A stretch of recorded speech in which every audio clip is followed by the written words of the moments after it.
Very good morning to all. In this lecture, we will discuss characteristics of sound. तर पहा, we have three characteristics of sound. म्हणजे काय? तर पहिली असेल loudness,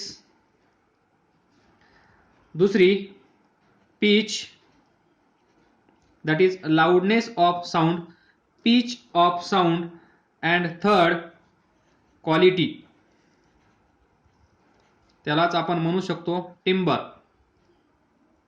ऑफ साऊंड. या आहेत तीन कॅरेक्टरिस्टिक्स साऊंडच्या. यांचा यूज करून आपण सांगू शकतो किंवा डिस्टिंग्विश करू शकतो दोन साऊंड मधला डिफरन्स. तर हे डिस्कस करण्याच्या अगोदर आपण काही दुसऱ्या गोष्टी डिस्कस करणार आहोत. तर पहा, फर्स्ट आपल्याला माहित आहे ज्यावेळेस आपण साऊंड ऐकतो, हा आपला कान, ज्यावेळेस आपण साऊंड ऐकतो त्यावेळेस आपण ऍक्च्युली काय साऊंड एनर्जी आपल्याजवळ येत असेल, मग ही साऊंड एनर्जी क्रिएट करतो कोण? तर आपल्याला माहित आहे व्हायब्रेटिंग बॉडी. व्हायब्रेटिंग बॉडी म्हणजे ज्या ज्या वेळेस आपण साऊंड ऐकलेला असेल त्या वेळेस आपल्या शेजारी एखादी तरी बॉडी व्हायब्रेट होत असेल. जर बॉडी व्हायब्रेट होत नसेल तर आपल्याला साऊंड ऐकायला येणार नाही, कारण तिथे साऊंड वेव्ह तयार होणार नाही. साऊंड वेव्ह तयार होण्यासाठी तिथे असली पाहिजे व्हायब्रेटिंग बॉडी किंवा ऑब्जेक्ट. जर हा ऑब्जेक्ट व्हायब्रेट होत असेल तरच तिथे साऊंड वेव्ह तयार होत असेल, आणि साऊंड वेव्ह तयार होत असेल म्हणजेच साऊंड एनर्जी कॅरी केली जात असेल, आणि ती साऊंड एनर्जी आपण ऐकत असतो. प्रत्येक सेकंदाला काही ना काही साऊंड एनर्जी आपल्या जवळ येत असते, आणि त्यालाच आपण म्हणतो आवाज ऐकू आला किंवा आपण ऐकू शकतो, हे आपण सांगू शकतो. तर पहा, व्हायब्रेटिंग बॉडी व्हायब्रेट होत आहे तेव्हाच साऊंड वेव्ह तयार होत आहे, आणि साऊंड वेव्ह तयार झाल्यामुळे साऊंड एनर्जी इथून इकडे जात आहे, आणि अशा प्रकारे आपण हा साऊंड ऐकू शकतो. तर पहा, व्हायब्रेटिंग बॉडी म्हणजे काय? जर ही बॉडी व्हायब्रेट होत असेल तर या बॉडीला एनर्जी सप्लाय करावी लागेल की नाही? तर या अगोदर असेल एनर्जी सप्लाइड. जोपर्यंत आपण या ऑब्जेक्टला किंवा या बॉडीला एनर्जी सप्लाय करणार नाही तोपर्यंत ही बॉडी व्हायब्रेट होणार नाही, आणि जर ही बॉडी व्हायब्रेट होत नसेल तर ही साऊंड वेव्ह तयार करणार नाही. इथे असेल साऊंड वेव्ह, एनर्जी सप्लाइड. यालाच आपण म्हणू शकतो फोर्स. म्हणजे जेव्हा जेव्हा आपण एखाद्या बॉडीवर फोर्स अप्लाय करतो त्यावेळेस ती बॉडी व्हायब्रेट होते, आणि ज्यावेळेस ती बॉडी व्हायब्रेट होते त्यावेळेस ती बॉडी साऊंड वेव्ह तयार करते, आणि याला आपण काय म्हणतो या टॉपिक मध्ये? Source of sound. याला आपल्या या टॉपिक मध्ये याचं नाव आपण काय ठेवलं आहे या ऑब्जेक्टचं किंवा या बॉडीचं? Source of sound. हा असेल सोर्स ऑफ साऊंड किंवा साऊंड सोर्स. म्हणजे जोपर्यंत ही बॉडी व्हायब्रेट होत नाही तोपर्यंत साऊंड वेव्ह तयार होणार नाही, आणि साऊंड वेव्ह तयार झाली नाही याचा अर्थ इथून इकडे एनर्जी ट्रान्सफर करण्यासाठी तिथे कोणीही अवेलेबल नाही. जर ही एनर्जी ट्रान्सफर करण्यासाठी इथे कोणच अवेलेबल नसेल तर ती एनर्जी इथे पोहोचणार नाही. म्हणजे या सर्व गोष्टी, हे सर्व पॅरामीटर्स एकमेकावर अवलंबून आहेत. तर पहा, जोपर्यंत, याचाच अर्थ काय? जोपर्यंत आपण एनर्जी सप्लाय करत नाही किंवा जोपर्यंत आपण त्या बॉडीवर फोर्स अप्लाय करत नाही तोपर्यंत ती बॉडी व्हायब्रेट होत नाही. तर पहा, सिक्वेन्स पहा. सर्वात अगोदर काय असेल? एनर्जी किंवा फोर्स. एनर्जी और फोर्स ज्यावेळेस आपण सप्लाय करू त्यावेळेस हा ऑब्जेक्ट काय होईल? व्हायब्रेट.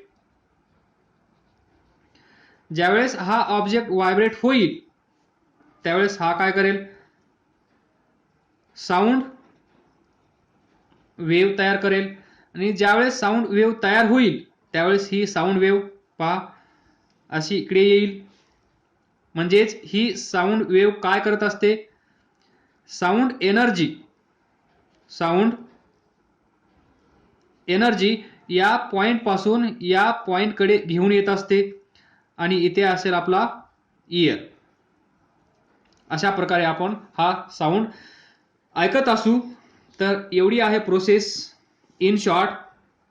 तर एवढं डिस्कस करण्या पाठीमागचा माझा हेतू हा होता की ज्यावेळेस आपण साऊंड ऐकत असतो असं म्हणतो त्यावेळेस कुठेतरी एनर्जी किंवा फोर्स सप्लाय केला गेला असेल, हे आपल्याला माहीत नसेल. हा जर आपल्या सिस्टमचा पार्ट नसेल तर इथे एनर्जी कोण सप्लाय करत आहे, इथे फोर्स कोण सप्लाय करत आहे हे आपल्याला माहीत नसेल. जर हा ज्याचा कान आहे तोच जर एनर्जी सप्लाय करत असेल तर हे दोन एकाच सिस्टमचे पार्ट असतील. तर हेच एक्झाम्पल आपण इथे घेऊया. We know that or energy supplied to produce sound or sound wave.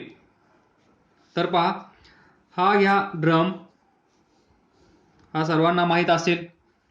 तर याला आपण काय म्हणतो, सर्वांना माहीत असेल हा काय आहे, ढोल. तर पहा थोडासा व्यवस्थित ड्रॉ करतो जेणेकरून तुम्हाला कळेल की हा ढोलच आहे. तर पहा हा वाजवायचा आहे म्हणजेच साऊंड प्रोड्यूस करायचा आहे. तर तुम्हाला इथे उभा राहावं लागेल,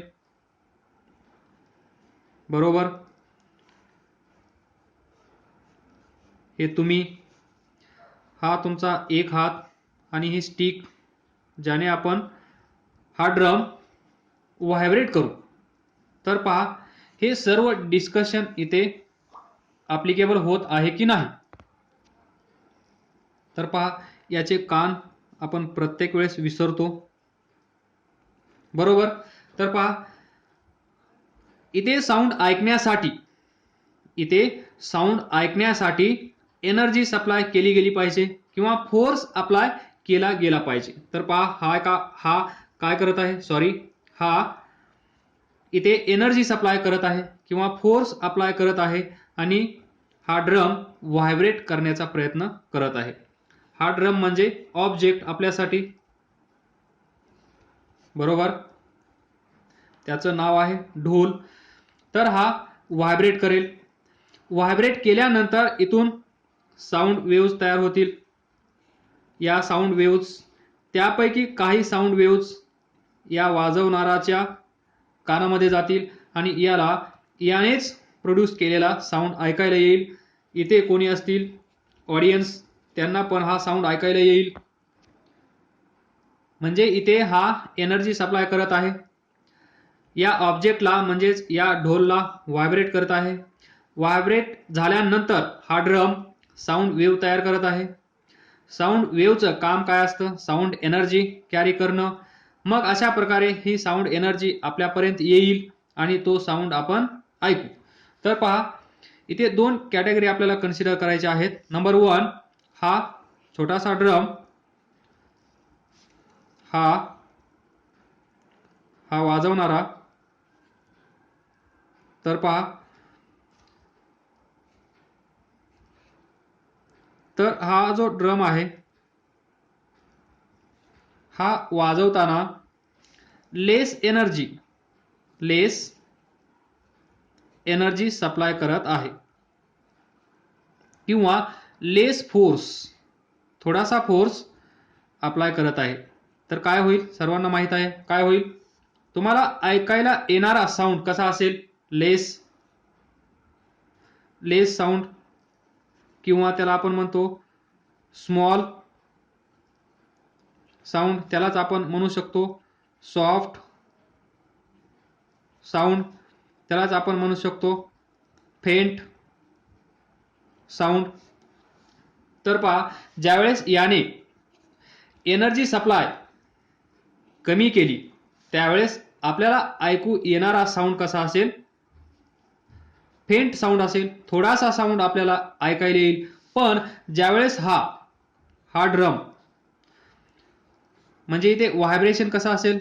या ड्रमचं व्हायब्रेशन कमी असेल, म्हणजेच साऊंड वेव्स कमी असतील आणि त्यामुळे आपल्याला ऐकायला येणारा साऊंड कमी असेल. तर हा तोच ड्रम आहे, पण हा काय करत आहे पहा, पिक्चर मधून तुम्हाला जास्त क्लिअर होईल.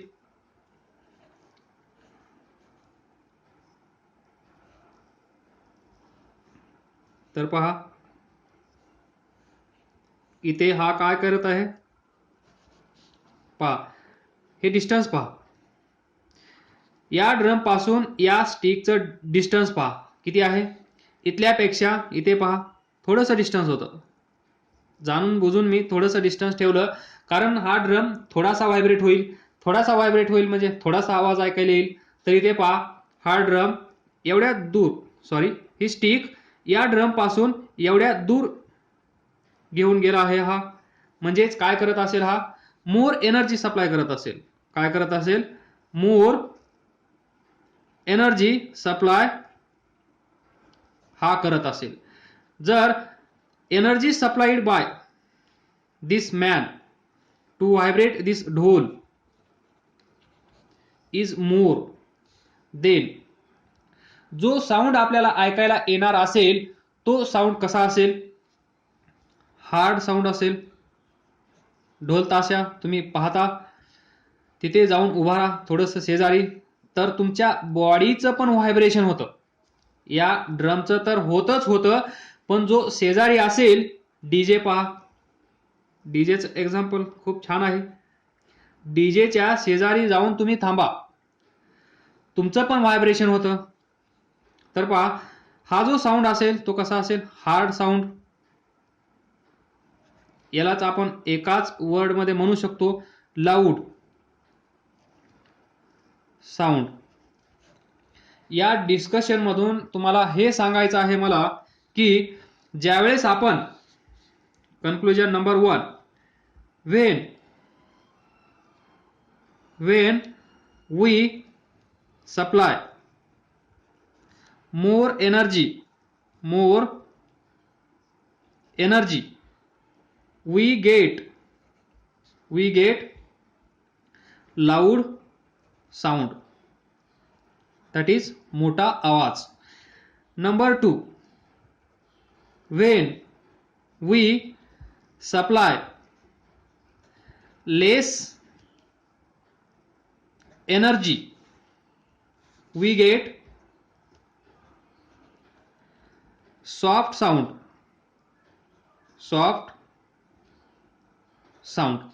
तर याच्यामध्ये अजून एक गोष्ट लक्षात ठेवा, ज्यावेळेस हा एनर्जी सप्लाय जास्त करत आहे त्यावेळेस हा ड्रम जास्त व्हायब्रेट होत असेल. ज्यावेळेस हा कमी एनर्जी सप्लाय करत आहे त्यावेळेस हा ड्रम, हा ढोल कमी व्हायब्रेट होत असेल. तर पहा, व्हायब्रेशन म्हणजे काय? व्हायब्रेशन म्हणजे काय ते पहा आता. नेक्स्ट कन्सेप्ट, व्हायब्रेशन म्हणजे काय? हा ड्रम आहे, हा ड्रम व्हायब्रेट झाल्यानंतर इथे जे एअर पार्टिकल्स असतील ते काय होतील?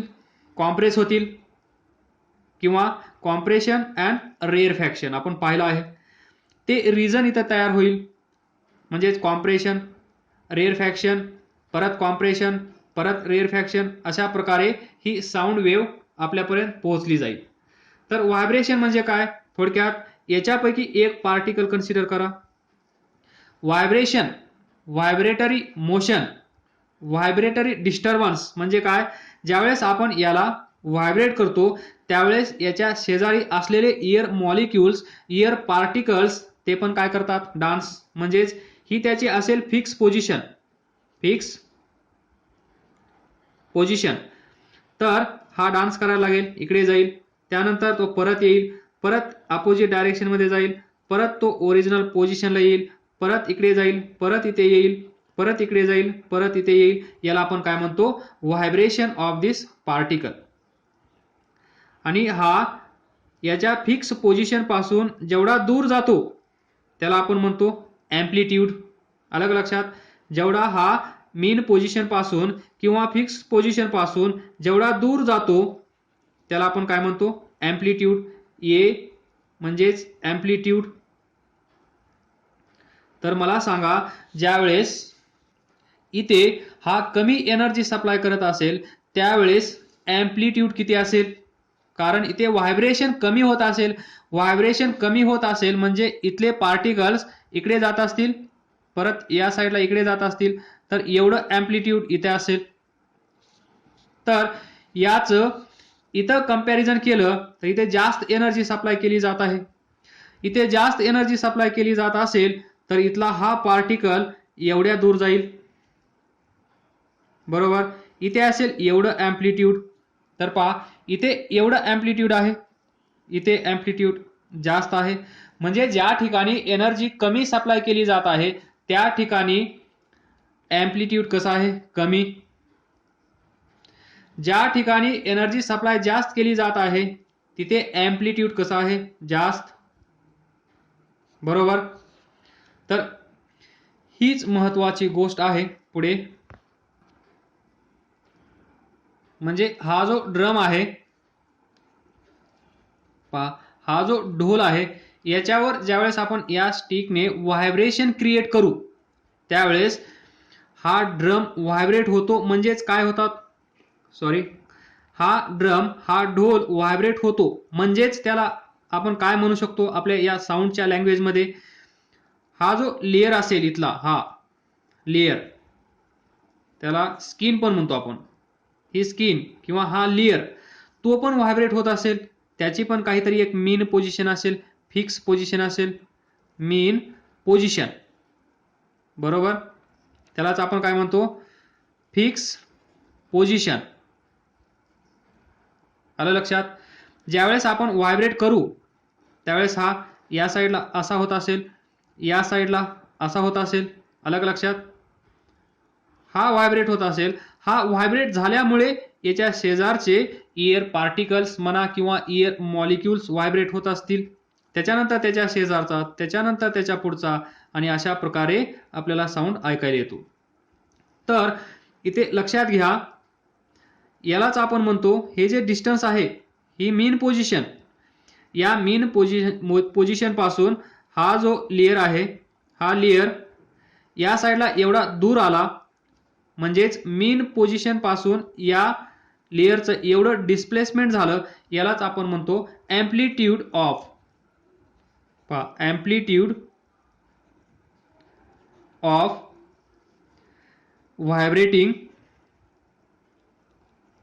Vibrating body. त्यानंतर याच्या शेजारी असलेला एअर पार्टिकल्स, जेवढा हा लेयर या साईडला येईल तेवढाच हा पार्टिकल या साईडला एवढा दूर जाईल. म्हणजेच ज्यावेळेस हा परत रिटर्न येईल त्याच्या ओरिजिनल पोझिशनला, सॉरी थोडीशी डायग्राम मी एनलार्ज करून ड्रॉ करतो. तर पहा, हा या साईडचा पोर्शन, त्यानंतर या साईडचा, आणि ही असेल मीन पोझिशन, बरोबर.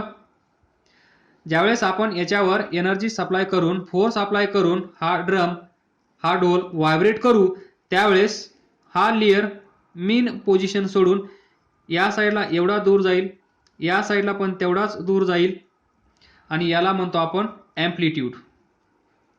काय म्हणतो आपण याला, अँप्लिट्यूड. हे पण असेल अँप्लिट्यूड.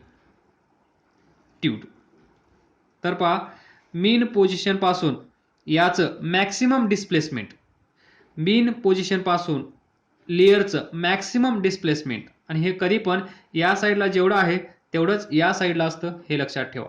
तर आपल्याला अँप्लिट्यूड भेटलं, म्हणजेच याला आपण म्हणतो अँप्लिट्यूड ऑफ व्हायब्रेटिंग बॉडी. तर याच्या शेजारी असलेला हा पार्टिकल ज्यावेळेस या ड्रमची ही मीन पोझिशन अशी असेल त्यावेळेस हा पार्टिकल इथे असेल, पण ज्यावेळेस हा लेयर या ठिकाणी येईल त्यावेळेस हा लेयर जेवढं डिस्टन्स या साईडला आला तेवढंच डिस्टन्स हा मॉलिक्यूल एअर पार्टिकल तेवढंच डिस्टन्स पुढे जाईल. तर पहा हे डिस्टन्स ए असेल तर हे पण डिस्टन्स ए असेल.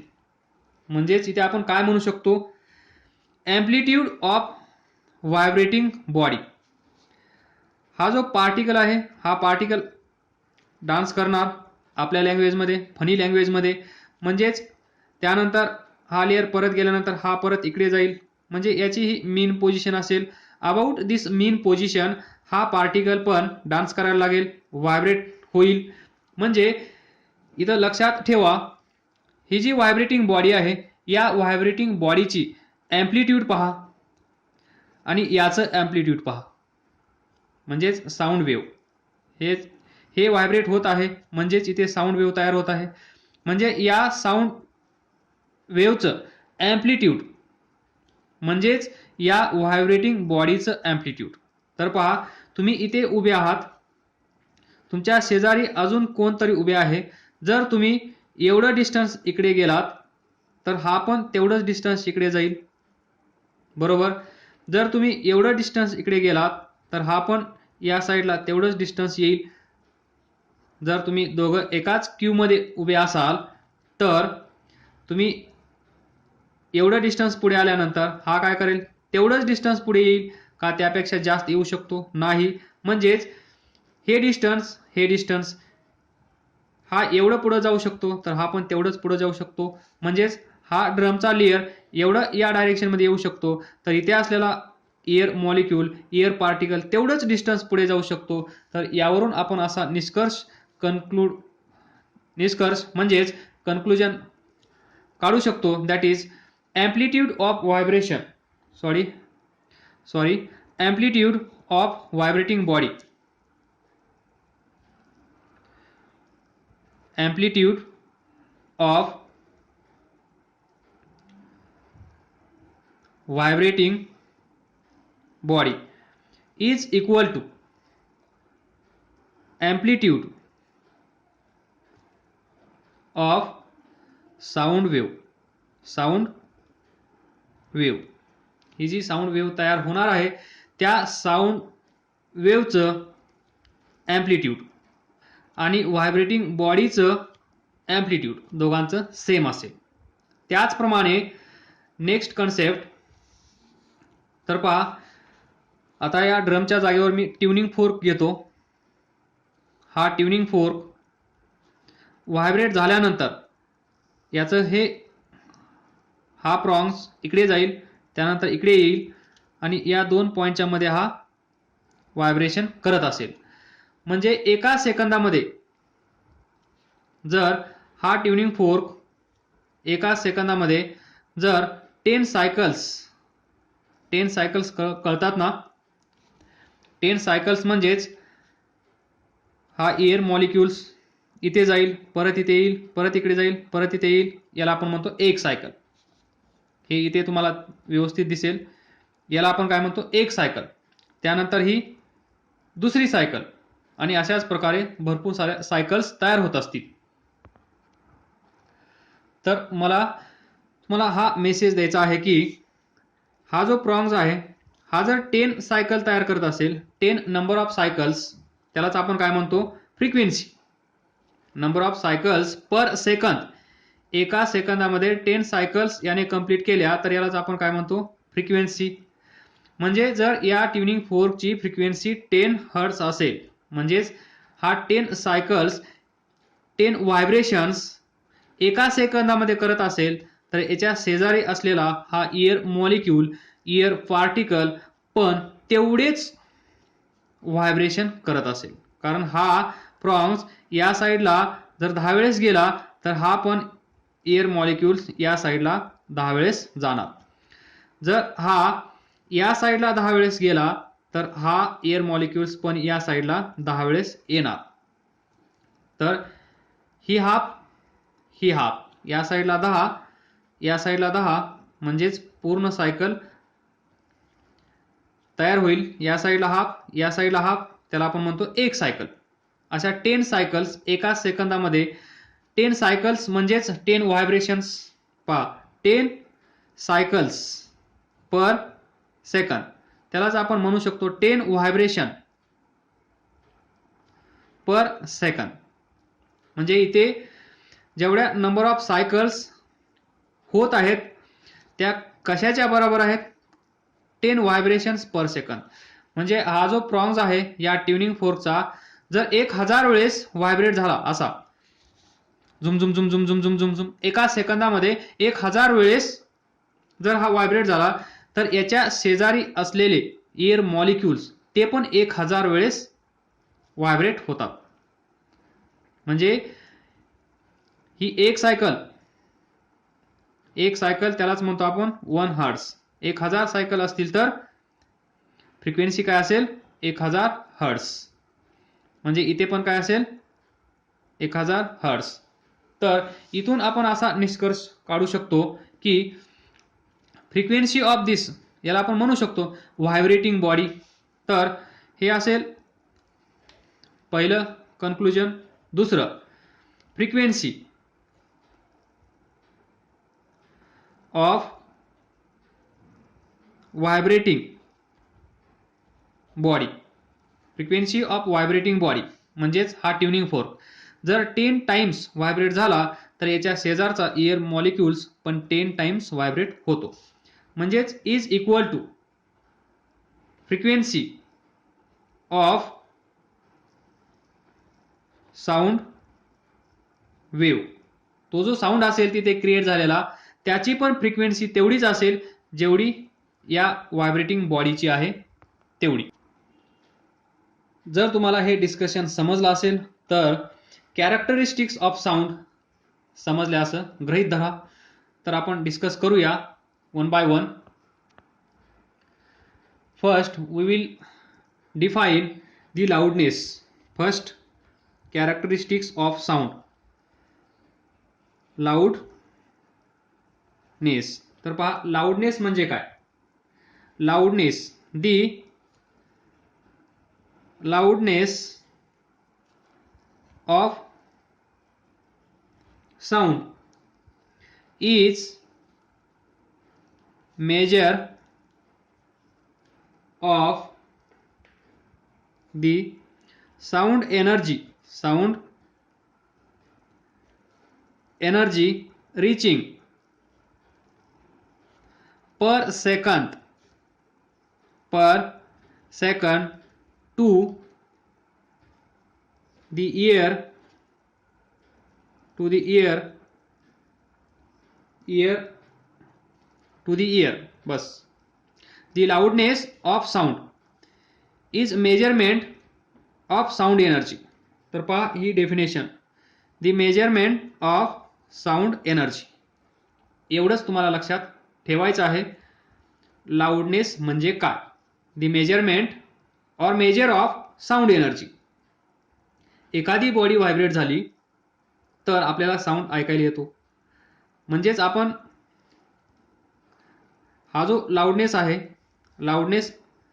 The loudness of sound is measure of sound energy. म्हणजे आपण साऊंड एनर्जी घेत असतो त्यालाच आपण म्हणतो लाऊडनेस. तर पहा, हा ड्रम आहे. हा ड्रम जेवढा व्हायब्रेट होईल, म्हणजे याच्यावर जर एनर्जी खूप सप्लाय केली तर काय होईल? व्हायब्रेशन म्हणजेच एम्प्लिट्यूड. आता तुम्हाला समजत असेल एम्प्लिट्यूड म्हणजे maximum displacement of that layer or air particles from their mean position or from their fix position. हा एअर पार्टिकल असेल तर हा इकडे गेला, त्यानंतर परत आला, परत या साईडला तेवढंच डिस्टन्स गेला, परत इथे आला, तर ही असेल फिक्स पोझिशन, हे असेल एक्स्ट्रीम पोझिशन, आणि या डिस्टन्सला आपण म्हणतो एम्प्लिट्यूड. म्हणजे जेवढी एनर्जी आपण जास्त सप्लाय करू तेवढा हा पार्टिकल दूर जाईल. म्हणजेच energy supplied is more amplitude is more, आणि जर एम्प्लिट्यूड जास्त असेल त्या वेव्हचं, पहा ही वेव्ह, या वेव्ह मध्ये पहा, याला आपण म्हणतो एम्प्लिट्यूड, या डिस्टन्सला आपण म्हणतो एम्प्लिट्यूड, या डिस्टन्सला आपण म्हणतो एम्प्लिट्यूड. जर एनर्जी सप्लाय कमी केला तर ही वेव्ह कशी असेल, अशी, म्हणजेच एम्प्लिट्यूड कमी असेल. जर एनर्जी कमी असेल तर एम्प्लिट्यूड कमी असेल, कारण व्हायब्रेशन कमी होत असेल.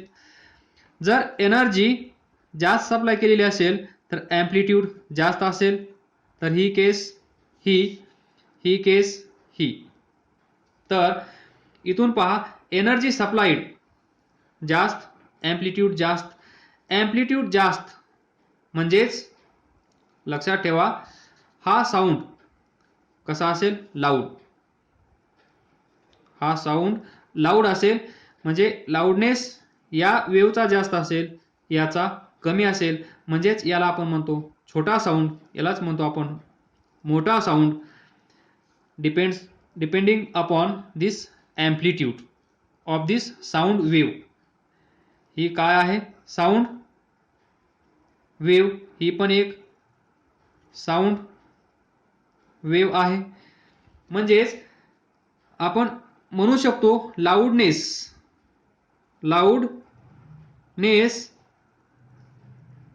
Depends on amplitude of sound wave. Amplitude of sound wave. And thus ब्रॅकेटमध्ये तुम्ही लिहू शकता, हे जे एम्प्लिट्यूड आहे या साऊंड वेव्हचं, हे एम्प्लिट्यूड कशाच्या बरोबर असेल, जो ऑब्जेक्ट व्हायब्रेट झाला आहे त्याच्या बरोबर. म्हणजेच amplitude of amplitude of vibrating body.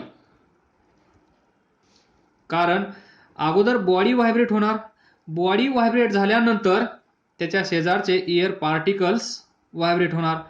म्हणजे जेवढं ही बॉडी, हा प्रॉन्स याला जेवढं दूर सारेल, हा जेवढं दूर जाईल तेवढंच हा एअर पार्टिकल्स इकडे दूर जाईल. म्हणजे याचं एम्प्लिट्यूड आणि याचं एम्प्लिट्यूड सेम असेल. म्हणजे loudness depends on amplitude of sound wave और एम्प्लिट्यूड ऑफ व्हायब्रेटिंग बॉडी. तर तुम्ही लक्षात